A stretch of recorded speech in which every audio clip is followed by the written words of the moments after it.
बताई है कंगाल होने की। ये पुराण में 7 गलतियां बताई है कंगाल होने की।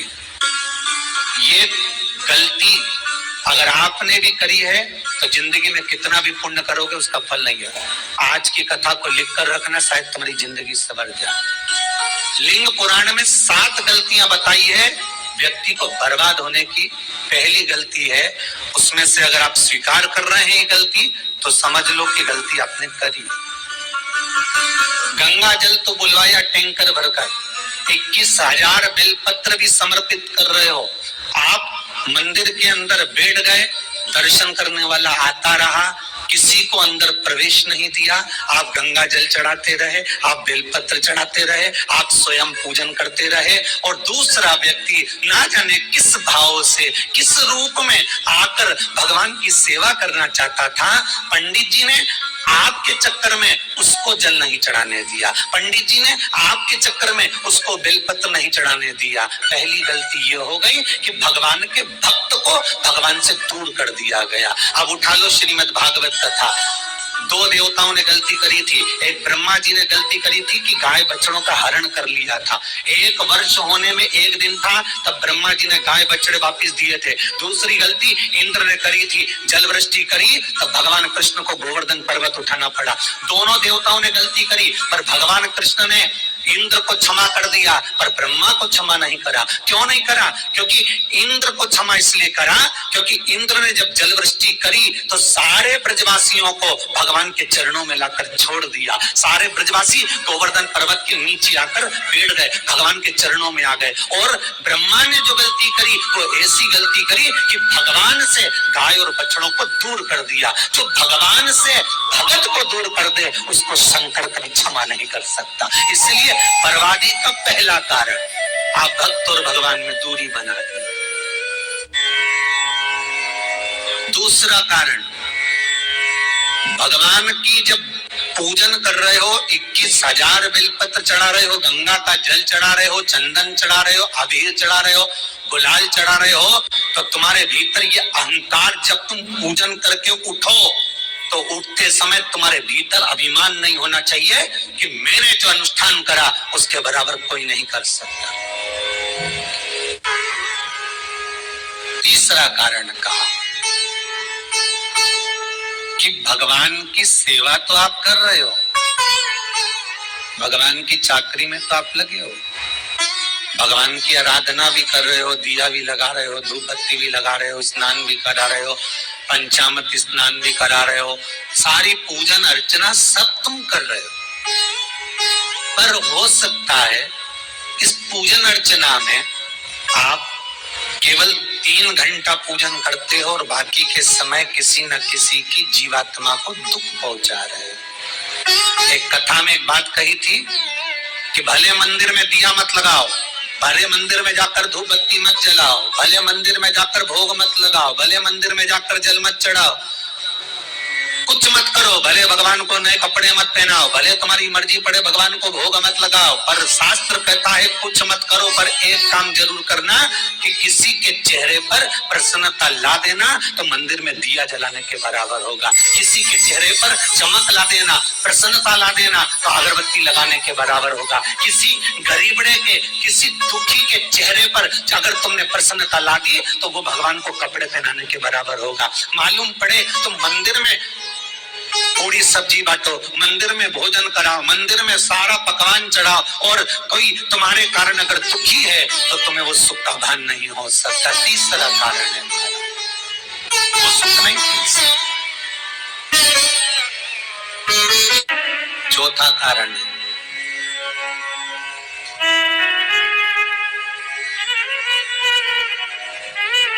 महाराज, जिस मंत्र को पढ़ा जा रहा है, जिस भगवान की माला को हम जप रहे हैं, हम पाठ कर रहे हैं, उसमें त्रुटि। उठा लीजिए दुर्गा सप्तशती। दुर्गा सप्तशती का हिंदी अनुवाद में थोड़ा सा दृष्टांत दिया है, आपको मालूम होगा।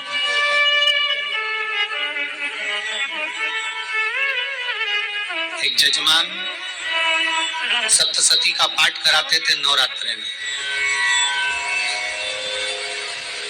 नवरात्रे पूरे होते थे और उनकी पत्नी मर जाती थी। सप्तशती के अंदर लिखा है, बहुत ध्यान से सुनिएगा। दुर्गा सप्तशती का पाठ कराते थे और पत्नी नवरात्रे के बाद 4 महीना 3 महीने के बाद मर जाती थी। बहुत दुखी था सेठ। एक शादी करी, दूसरी करी, तीसरी करी, चौथी करी, चौथी पत्नी भी मर गई। बहुत दुख हुआ। आज वो गुरुजी के पास चले गया, गुरुदेव, गुरुजी, गुरुदेव, गुरुदेव। गुरुजी बोले क्या हो गया? सेठ जी बहुत दिनों के बाद आ रहे हो, क्या बात है गुरुदेव?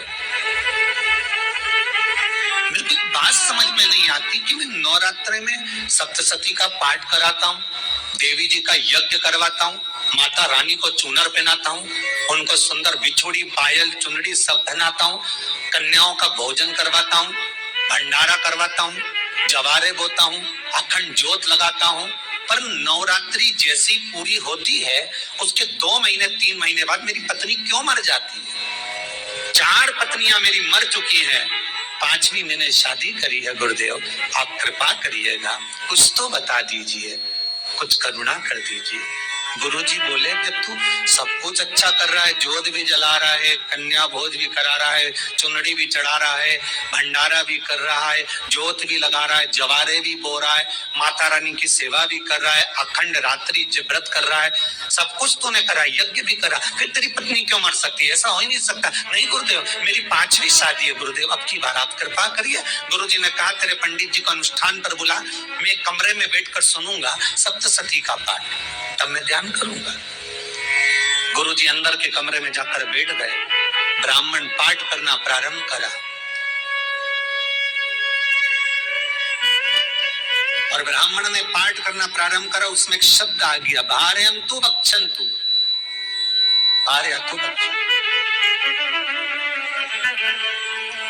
उसमें बोलना था भय पीड़ा को, हे जगत जननी तू भक्षण कर जा, और ब्राह्मण बोलता था भार्या तू भक्षण, तू मेरी पत्नी को, मेरी भार्या को तू भक्षण कर दे।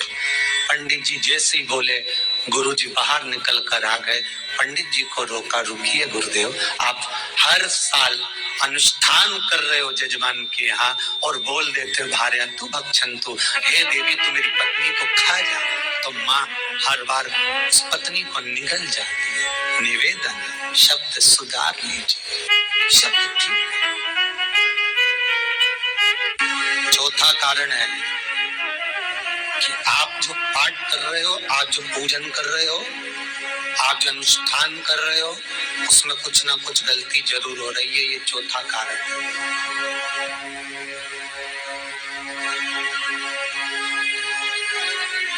एक बार पूरे घर के लोगों को बिठाओ, अपने घर के लोगों को, मम्मी से पूछना मम्मी तुम कौन कौन सा पाठ करती हो? एक बार मम्मी से पूछना, फिर एक बार पापा से पूछना, पापा आप कौन कौन सा पाठ करते हैं सुबह? फिर बहू से पूछना, भाभी आप कौन कौन सा पाठ करती हो? फिर छोटी दुल्हन से पूछना, छोटी दुल्हन तुम कौन कौन सा पाठ करती हो? भैया आप कौन कौन सा पाठ करते हो? आप कौन कौन सा पाठ करते हो? जब घर के अंदर बड़ी बहू अलग तरह का पाठ कर रही है, छोटी बहू अलग तरह का पाठ कर रही है, मंजली बहू अलग तरह का पाठ कर रही है, माँ अलग तरह का पाठ कर रही है, पति अलग तरह का पाठ कर रहा है, तो उसका जो प्रभाव है, कौन सी चीज कहाँ टकरा रही है, जिसके कारण घर में रोग इतना है कि कोई सही होने वाला ही नहीं है। अब तुम कहो कि सीवर वाले गुरुजी ने उपाय बताया, हमने बहुत करा, पर सही क्यों? तो सही क्यों नहीं हो रहा है? उसका कारण है या तो बड़ी बहू जो पाठ कर रही है, या सास जो पाठ कर रही है, या पति जो पाठ कर रहा है, नाते जो भी उस घर के अंदर रहकर जो पाठ अर्चना कर रहा है, उसमें जरूर कुछ ना कुछ ऐसा हो रहा है जिसके कारण वो काम नहीं कर पा रहा। उसमें कुछ ना कुछ गलती हो रही है जिसको तुम समझ नहीं पा रहे, जिसको तुम अपने आप को बहुत विचार करते हो कि मेरे बराबर कोई नहीं कर सकता, मैं शंकर की भगत, मैं राम की भगत, मैं कृष्ण की भगत, मैं जो करती हूँ बहुत अच्छा करती हूँ, मैंने जो किया बहुत अच्छा करा, पर हो सकता है उसी कारण आपको दुख झेलना पड़ रहा।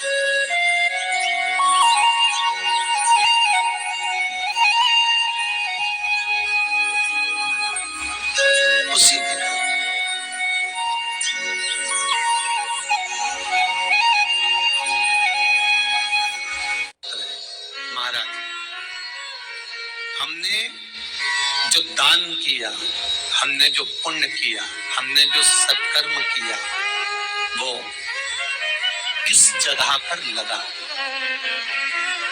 पांचवा सूत्र,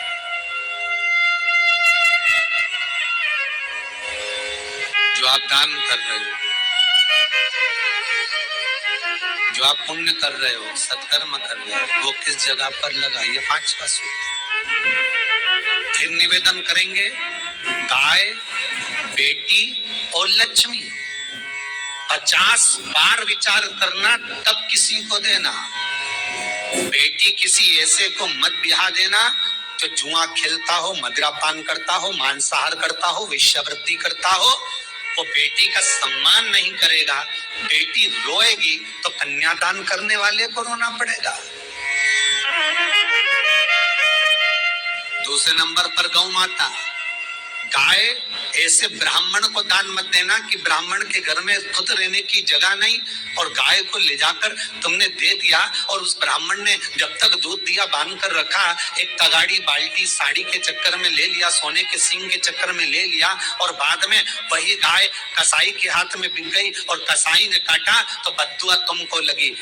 बेटी, गाय और लक्ष्मी, पैसा भी किसी ऐसे भिखारी के कटोरे में मत दान देना कि जिसने ले जाकर मदिरा पान में लगा दिया, जुए में लगा दिया, वेश्यावृत्ति में लगा दिया। अगर जिस भिखारी के कटोरे में पैसा दिया उसने शाम को ले जाकर मदिरा पान में जुए में लगा दिया, तो लक्ष्मी रोती है कि तूने मुझे गलत जगह पर दिया है, इसलिए अब तुझे रोना पड़ेगा। तब व्यक्ति को रोना पड़ता है, फिर व्यक्ति रोता है। गाय, बेटी और लक्ष्मी 50 बार विचार करो, क्या सही जगह पर दे रहे हो, और अच्छी जगह पर दोगे तो संपदा भी बढ़ती है, सुख आता है। अगर बेटी सुखी रहेगी तो मायके के लोग सुखी रहेंगे, गौ माता सुखी रहेगी तो संसार सुखी रहेगा। और आपने जो धन दिया, आपने जो पैसा दिया किसी भिखारी के कटोरे में, अगर उसने गलत जगह पर लगाया तो रोना तुमको पड़ेगा। किसी आजकल के भिक्षुकों को अगर रोटी दे दो तो लेते ही नहीं, आटा दो तो नहीं लेते। इस तरह अनजाने में हुई गलतियों की वजह से हमारे जीवन में कष्ट और समस्याएं आती हैं। पूजा पाठ हम करते हैं तो अनजाने में हमसे गलतियां होती हैं और हमें दुख कष्ट का सामना करना पड़ता है। तो अगर आप पूजा पाठ करते हैं तो नियम को जरूर जानें, और हमारे इस चैनल में शिव पुराण की कथा से उपाय बताए जाते हैं, पूजा पाठ करने के उपाय, और पूजा पाठ कैसे करने से हमें किस फल की प्राप्ति होती है। हमारे इस चैनल में सभी प्रकार के कष्ट, रोग और सुख समृद्धि के लिए उपाय बताए जाते हैं, जो शिव पुराण में वर्णित हैं। विष्णु पुराण में वर्णित गुरु जी द्वारा बताए गए उपाय हमारे इस चैनल में दिए जाते हैं। जो उपाय आप करते हैं तो आपके जीवन में सुख समृद्धि आती है, कष्ट दूर होते हैं और सभी रोग से मुक्ति मिलती है। तो हमारे इस चैनल का रसपान करते रहिए और अपने जीवन को धन्य बनाते रहिए। श्री शिवाय नमस्तुभ्यम का जाप करते रहिए। श्री शिवाय नमस्तुभ्यम।